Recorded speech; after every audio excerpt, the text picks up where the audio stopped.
Un jour, un garçon vient me voir, il me demande de l'argent, il se plaint. Mais pendant qu'il se plaignait, je le regardais. Il avait une chaussure d'au moins 500 $. Il avait un pantalon super 100. Il avait une montre qui coûtait cher. Il sentait un parfum cher. Sa chemise était chère. Sa ceinture était chère. Tout sur lui était cher, mais il me parlait comme un pauvre. Alors je lui ai dit, vraiment, je suis très étonné que tu me demandes autant d'argent, parce que je vois que tu as l'argent. Et il était étonné. J'ai dit, ta chaussure là, tu ne peux pas la vendre. La ceinture là, tu ne peux pas la vendre. Et au lieu de mettre des parfums chers comme ça, soit tu as au bachula, mais arrête de t'être cher comme ça et investis. Il m'a regardé comme un méchant. Il est parti. Des années après, ce jeune garçon est devenu millionnaire. Pourquoi? Je lui avais appris une chose, qu'il y a le potentiel dans les biens. Des fois, tu te dis que je n'ai pas un capital pour commencer les affaires. Mais vends ta voiture. Toi, tu veux avoir une voiture, mais sans carburant. Parce que si tu vends la voiture, on va dire qu'aux ont sima. Oza déjà na sima.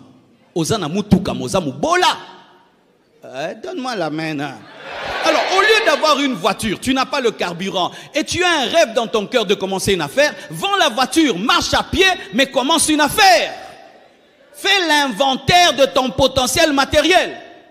Tu habites une grande maison à 1000 $ par mois. Quitte la maison de 1000 $ par mois, va chercher une maison de 100 $ par mois, investis le loyer dans les affaires. Quand quelqu'un vient ici, il voit cet écran, mais ce n'est pas qu'un écran. Si l'église a des dettes et je dois payer 20 000 $ où on nous arrête, n'a tête qui écran. 20 000 $ n'a qu'au tête en haut. Alléluia. Mais ton problème c'est quoi? C'est que tu es entouré d'argent mais tu ne vois pas l'argent. Tu habites une grande maison, tu es pauvre. Va-la. Vendez votre maison, faites les affaires. Parce qu'on ne mange pas la maison. Des choses que les gens font. Il est dans un bureau qui coûte cher. Vends le bureau cher. Achète des chaises simples, investis ça. Le matériel que tu as autour de toi, c'est un potentiel que tu dois savoir gérer. Le potentiel financier, ton argent, ton héritage, ton compte bancaire. Et là, je vais même vous donner une sagesse. Un jour, je parle avec une femme qui avait beaucoup d'argent. Et puis comme ça, je lui pose la question, tu as combien d'argent en banque? Elle me dit rien. J'étais vraiment étonné. Elle m'a regardé et dit, ah Marcelo, tu es très étonné que j'ai rien en banque. J'ai dit, vraiment, je suis très étonné. Je pensais que tu avais au moins 1 million et tout. Elle a rigolé. Elle dit, moi, mettre 1 million en banque, pourquoi faire? Oh. Parce que moi, on me disait, non, quand on est riche, on met l'argent en banque, beaucoup d'argent en banque. Elle dit, moi, que je mette beaucoup d'argent en banque pour enrichir les banques. Je dis, comment ça? Elle dit, non, on ne garde pas l'argent en banque. Ah, alors on fait quoi? On dit, on met l'argent en banque en attendant un projet. Une fois que tu as le projet, tu vides. Pourquoi? Parce que tout argent que tu gardes en banque travaille pour la banque, pas pour toi. Et quand tu vas dans ta banque, on te dit que tu as $1 million, tu n'as pas $1 million, tu as un chiffre d'1 million. Ton argent se promène dans les...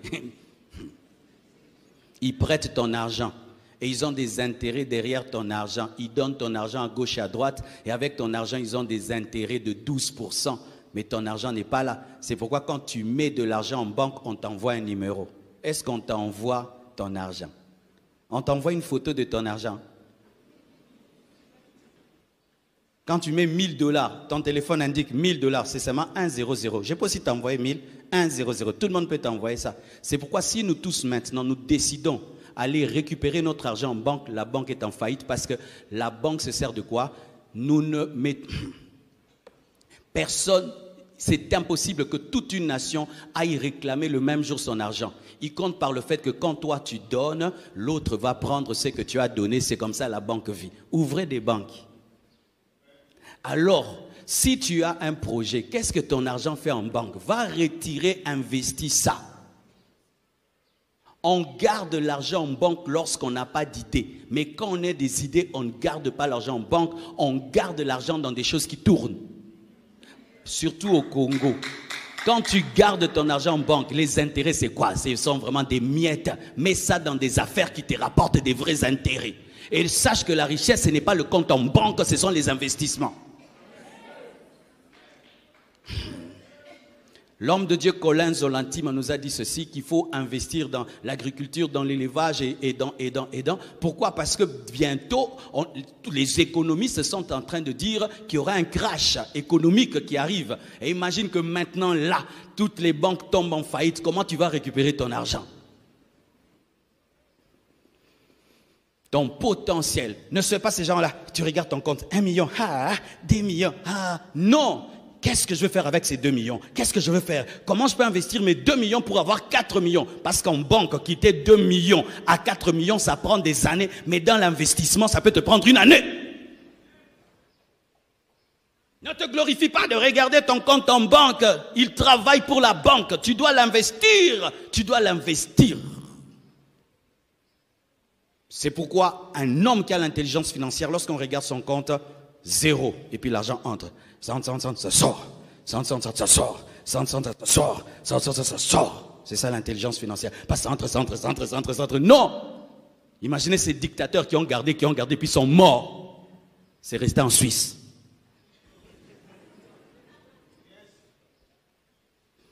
Je quitte là-bas. Je reviens. Aussi, il y a le potentiel social, la famille. La famille que tu as est un potentiel. Pour ceux qui ne savent pas, ce que nous appelons Israël, c'est quoi? C'est la famille de Jacob. Israël, je suis allé en Israël. Israël, c'est quoi? C'est la famille de Jacob.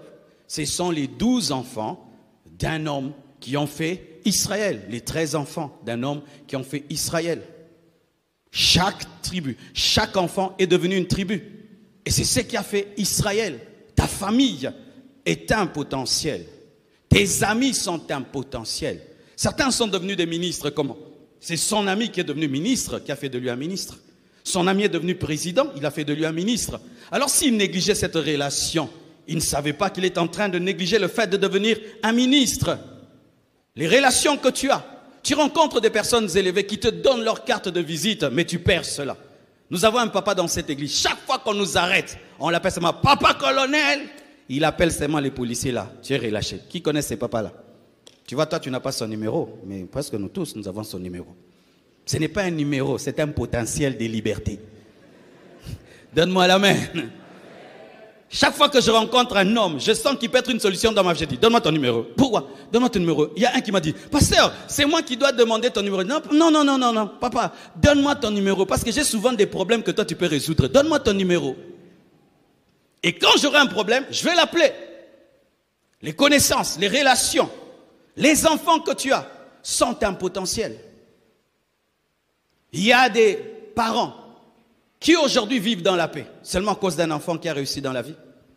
Mais il y a des parents qui maudissent leurs enfants. Toi, qu'est-ce que tu feras pour moi? Toi, qu'est-ce que tu feras pour moi? Des mamans qui appellent leurs enfants. Regarde cette prostituée qui appelle leur garçon. Toi, tu es bête. Toi, tu es bête. Toi, tu es un fou. Tu dis c'est à qui? À une flèche dans ton carquois. Lorsque Dieu regarde tes enfants, il les appelle quoi? Flèche de ton carquois. Tu peux être là, tu n'as pas eu un diplôme. Ton enfant devient un grand professeur et c'est lui qui t'honore. Mais qu'est-ce que tu fais? Tu négliges tes enfants. Tu ne t'investis pas dans tes enfants. Tu ne pries pas pour eux. Tu ne les éduques pas. Tu ne leur donnes pas les meilleures études que tu puisses leur offrir. Des parents qui s'habillent bien, qui se véhiculent bien, qui mangent bien. Mais les enfants étudient dans des mauvaises écoles. Dépouille-toi pour faire étudier tes enfants dans les meilleures des écoles. C'est ta flèche, c'est ton futur. Comment tu peux être si bien habillé, mais tes enfants n'étudient pas? Et tu te plains, mes enfants n'étudient pas. Tu ne peux pas vendre tes vêtements. Ma mère a vendu ses pagnes. Ma mère a vendu ses bijoux pour que j'étudie. Ma mère était couturière, mais elle s'est dépouillée de tout pour que j'étudie. Aujourd'hui, je suis sa fierté. Ton potentiel, tes enfants. Ton potentiel, tes parents. Tes parents, c'est un potentiel. Aujourd'hui, si un fils Mobutu dit, je suis Mobutu, malgré tout ce que son père a fait, on va bien le recevoir, hein? Vrai ou faux? C'est seulement on dit, c'est le fils de Mobutu, après le qui je dois le recevoir. je vais le recevoir, Bandeko. Pourquoi? À cause du nom. Alléluia. Tes parents sont un potentiel. Certains ont des mauvais parents qui ne les éduquent pas, qui ne travaillent pas à leur futur. Mais d'autres ont des parents merveilleux qui se battent pour que tu étudies, que tu manges, certains même que tu te maries, mais tu ne prends pas soin de tes parents. Tu ne t'occupes pas d'eux, tu ne les appelles pas, tu ne causes pas avec eux. Un potentiel que tu négliges. Mes frères et sœurs, mes parents m'ont sauvé de beaucoup de choses. Mes parents m'ont délivré de beaucoup de choses. Mes parents, aujourd'hui, deviennent pour moi des conseillers, des repères. Ma mère, chaque fois que je voyage, elle prie. Des fois, elle entre en retraite seulement parce que j'ai une croisade quelque part. Ton potentiel, c'est ton conjoint, ta conjointe. Dans ta vie, Dieu a placé un homme. Dieu a placé une femme. Sans Adam, Ève ne peut engendrer Abel. Ève ne peut engendrer Caïn. Et sans Ève, Adam ne peut engendrer Abel, engendrer Caïn et engendrer Seth. C'est-à-dire que tu as le potentiel de la multiplication, mais c'est impossible que tu vives la multiplication sans Ève et sans Adam. Considères-tu ton mari? Considères-tu ta femme? C'est un potentiel que Dieu t'a donné pour devenir grand. Je connais une servante de Dieu de ce pays. Elle a un potentiel extraordinaire de chanter. Son mari a un potentiel d'organiser. Son mari organise sa musique. Aujourd'hui, c'est la grande Dena que vous connaissez. Dena chante extraordinairement, mais son mari organise extraordinairement.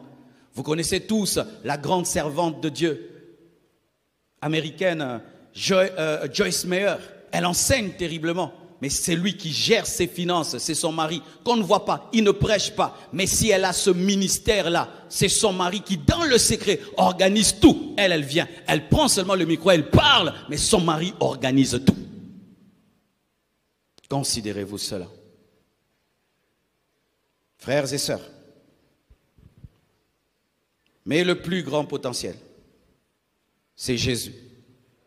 C'est le Saint-Esprit et c'est le Père. Tu peux dire que moi, je n'ai pas l'intelligence, je n'ai pas de beauté, je n'ai pas une grande famille, je n'ai pas. Mais si tu es chrétien, tu as Jésus. Et si tu as Jésus, tu as le Père. Et si tu as le Père, tu as le Saint-Esprit. Il n'y a pas de chrétien vide. Il n'y a pas de chrétien vide. Il n'y a pas de chrétien vide. Si tu dis que tu n'as pas de ministère, tu as Jésus. Si tu dis que tu n'as pas de don spirituel, tu as Jésus. Si tu dis que tu ne sais pas chanter, tu as Jésus. Un chrétien a toujours quelque chose. Et non, il a toujours quelqu'un. Jésus, le Saint-Esprit, le Père. Dis, j'ai le Père en moi. Le créateur du ciel et de la terre, je l'ai. Donc le ciel et la terre sont à moi. Alléluia. Tu as un potentiel divin, une personne. Tu as une personne en toi. Je dis, tu as une personne en toi. Tu as une personne en toi.